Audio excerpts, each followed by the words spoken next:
There is something mysterious about the healing process that no one tells you. It doesn't arrive with fireworks, nor with a bright epiphany. It comes in silence, disguised as calmness, tiredness, a new way of seeing what used to keep you up at night. Carl Jung said that true transformation does not happen when the ego makes an effort, but when the soul gets tired of deceiving itself. And it is in this serene tiredness, in this emptiness that you fear, that rebirth begins. For a long time you believed that healing would be the end of pain. But now he begins to understand. To heal oneself is not to erase suffering, it is to learn to live in peace with it. The soul does not want to forget, it wants to understand. And when that understanding comes, even without words, something inside you reorganizes itself. Chaos turns into wisdom. The weight of memories dissolves into acceptance. And you start to feel that, somehow, you're lighter, even carrying the same story. The first sign that you are healing is simple but profound. You no longer feel the need to justify yourself. For years, you lived trying to explain who you were, proving your intentions, seeking approval. Rejection hurt you because you still believed that value came from the look of the other. Not today. Now you breathe before you react. Let them think what they want, because they have understood that the truth does not need to be defended. The peace you feel is worth more than the recognition that doesn't come. And that's where freedom begins, the moment you realize you owe no one anything but your own integrity. Carl Jung said that no one becomes enlightened by imagining figures of light, but by making darkness conscious. You did it, even if you didn't realize it. You have faced parts of yourself that once terrified you. He saw the pride, the jealousy, the fear of abandonment, the need for control. And as he faced these fragments, he didn't hate them, he only recognized them as human. That's the real courage, to look inside without running away. The second sign of healing is when you stop repeating the same patterns. You begin to realize that the same kind of person, the same kind of pain, the same cycle of disillusionment was repeating itself. Until one day you get the message. Life didn't punish you, it just tried to show you what still needed to be seen. The unconscious repeats until consciousness awakens. And when he awakens, the charm of suffering loses its strength. Those situations that used to consume you no longer attract you. The drama that once seduced you now tires you.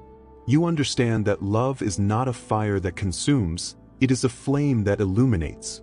And what he used to call passion, today he recognizes as lack. The cure, at this point, is subtlety. It manifests itself when you choose what nourishes you, and not what excites you momentarily. The third sign is the quietest of all. You learn to walk away without taking revenge. Before, each farewell was a battlefield. You wanted to be understood, you wanted the other to feel your absence, you were looking for the last gesture of validation. Not now. You leave in peace. He does not wish evil, nor does he need to prove that he is well. Because you understood that what hurt you was not the other, but the attachment to what he represented. The ego seeks closure, the soul seeks understanding. And when understanding comes, the cycle ends by itself. You begin to see each person as a mirror. Some have shown love, others have shown wounds. But all of them in some way helped you find yourself. Revenge loses its meaning when you understand that no one owes you the learning of your own soul. At this stage, you notice something curious. Silence begins to feed you. You talk less, you observe more. He no longer feels the need to convince, to explain, to be the wisest in the room. True wisdom is the serenity of those who understand that each one walks at the pace they can. And so, little by little, life breathes inside you again. Not as an obligation, but as a presence. Carl Jung said that everything that we do not face within us ends up manifesting itself outside as destiny. And perhaps this is what has changed. Destiny is no longer a repetition and has become a creation. You are no longer carried away by circumstances, but you consciously choose where you want to be. Healing doesn't make you untouchable, it makes you lucid. And this lucidity, even if it hurts, is his greatest power. The world around you may not even realize how much you've changed. But inside, there is a new order. You no longer run after answers. Now, listen to what silence means. It no longer fights against the tides, he learned to swim with them. And in this surrender, something magical happens. You begin to feel gratitude even for the pain, because he understands that without them, he would never have woken up. Healing is an inner sunrise. It does not illuminate everything at once, but little by little dissipates the night. And when the first ray touches the soul, you realize, maybe I'm okay, even though I haven't figured it all out. There is a moment when the soul matures in such a way that what used to take you off track now only awakens compassion. You no longer identify with the chaos of others, nor do you feel that you need to fix the whole world to feel at peace. You understand that each person carries their own time, their own trauma, and their own inner calling. And it is in this instant of silent lucidity that the healing begins to blossom in depth. The fourth sign of healing is when you stop trying to save others. For a long time, you confused love with rescue. I wanted to be a shelter, I wanted to be light, I wanted to be a hero. He tried to heal the pains of others, even while his own was still bleeding. But one day, tired, he realized that the love that saves the other at the expense of one's own soul is not love. It is fear disguised as kindness.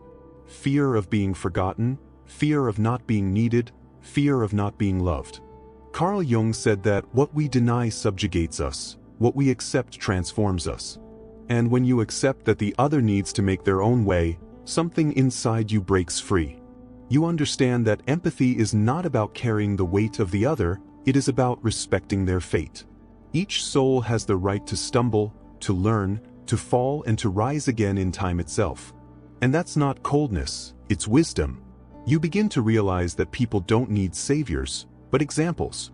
And the best example you can offer is peace itself. Serenity is contagious more than any speech. And when you choose to take care of yourself, the universe begins to reorganize itself around you. That is the moment when your energy changes. You stop looking for those who need healing and start attracting those who want to grow together. Stop begging for love and start offering presence. It stops begging for attention and begins to overflow with meaning. And without realizing it, what was once a struggle turns into harmony. You don't force connections, you just recognize the ones that vibrate at the same frequency. The fourth sign is, therefore, liberation from the role of savior. And this liberation comes with a sweet consequence, the encounter with one's own value. You discover that you don't have to be useful to be worthy of love. You are worthy simply by existing. And when that truth descends from the mind to the heart, the weight you carried disappears. Carl Jung believed that true compassion is born when the ego ceases to feel responsible for controlling life. And that's exactly what happens. You let go. He lets go of the plans that didn't work out, the people who didn't want to stay, the situations that got out of control. And interestingly, the more you let go, the more life begins to flow. It's as if the universe is just waiting for the moment when you stop fighting your own fate. The fifth sign that you've healed more than you think is when the pain is no longer your identity. For a long time, you presented yourself to the world through your wounds. It was the person who was betrayed, the one who lost, the one who was not enough. And without realizing it, he began to build an altar around suffering. But now, something has changed. The pain still exists, it's just that it doesn't rule you anymore. She became a distant voice, no longer the narrator of her story. You understand that suffering has not come to destroy you, but to transform you. He was the mirror that reflected what still needed to be healed. It was the teacher who pushed you in, when the world outside no longer made sense. And as learning consolidates, the trauma loses its luster. The memory ceases to be an open wound and becomes a sacred scar, a reminder that you survived. Pain has taught you to discern what is true. It showed you who stayed when there was nothing to offer, and who disappeared when the stage went out. She taught you to suffice yourself, and this is one of the greatest forms of freedom. Today, you look in the mirror and you don't see someone broken anymore. You see someone whole, stitched together by their own falls. What once seemed like an end was just the beginning of a new consciousness. And then comes gratitude. Gratitude even for what hurt you one day. Because you realize that every loss was a cleansing.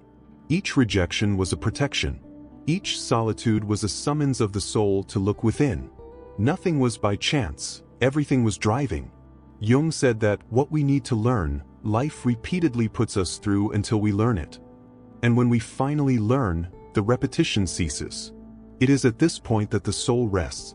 You don't feel anger at what happened anymore, you feel understanding. The wound no longer dictates its fate, it only witnesses its evolution. You begin to feel something new, a calmness that does not depend on circumstances. It is as if an invisible breeze blew from within. The same problems still exist, but the way you see them has changed. You understand that you cannot control the world, but you can choose what you feed within yourself. And this choice changes everything. The fifth sign is the detachment from pain as an identity. You stop using the past as a shield, stop defining yourself by scars. You are not what happened to you, it is what you did with what happened. And this is the birth of a new consciousness. The point where the soul stops seeing itself as a victim and starts to see itself as a creator. And in this new state of being, something magical happens. Life smiles at you again.